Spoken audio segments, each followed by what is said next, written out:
Hello दोस्तों, आप सबको यूट्यूब में स्वागत है। देखिए ये रिश्ता क्या कहलाता है। जज साहिबा ने अपना फैसला सुना देती है कि ये साबित हो चुका है कि अबीरा कोई गुनाह नहीं की है, कोई मर्डर नहीं की है।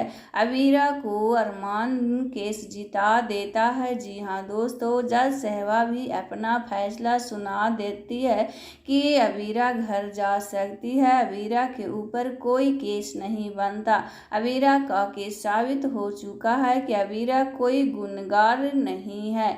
जी हाँ दोस्तों, जब अबीरा को अरमान घर लेकर आता है तो दादी सा आरती करने जाती है। आरती करती है दादी साहब। पूरे घर वाले, यहाँ तक कि अबीरा की बेटी मायरा बहुत ज़्यादा खुश हो जाती है कि उसकी माँ घर वापस आ चुकी है। सभी लोग फूल बरसाने लगते हैं अबीरा के ऊपर।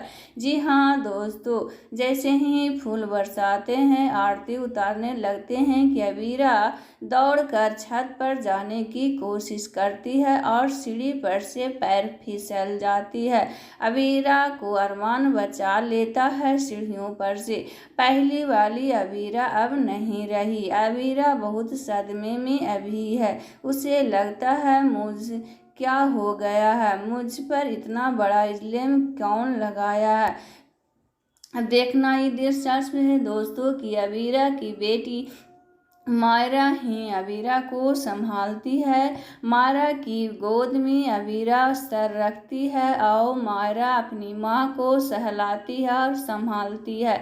जी हाँ दोस्तों, आपके ये बता दूं कि अबीरा आज खो गई है। कोई किडनैप उसे कर लिया है। अबीरा अपनी माँ से मिलने के लिए निकल पड़ती है अपने घर के पीछे वाली दरवाजे से। हालांकि वहाँ पर अरमान की बुआ साहब और फूफा साहब की रोकने की मायरा के पीछे जाते हैं, पर ये मायरा को पकड़ नहीं पाते हैं अरमान की फूफा साहब और फुआ साहब। जी हाँ दोस्तों, कोमल रोते हुए आती है घर पे। अरमान से कहती है कि बेटा मायरा खो गई है, किडनैप हो गई है।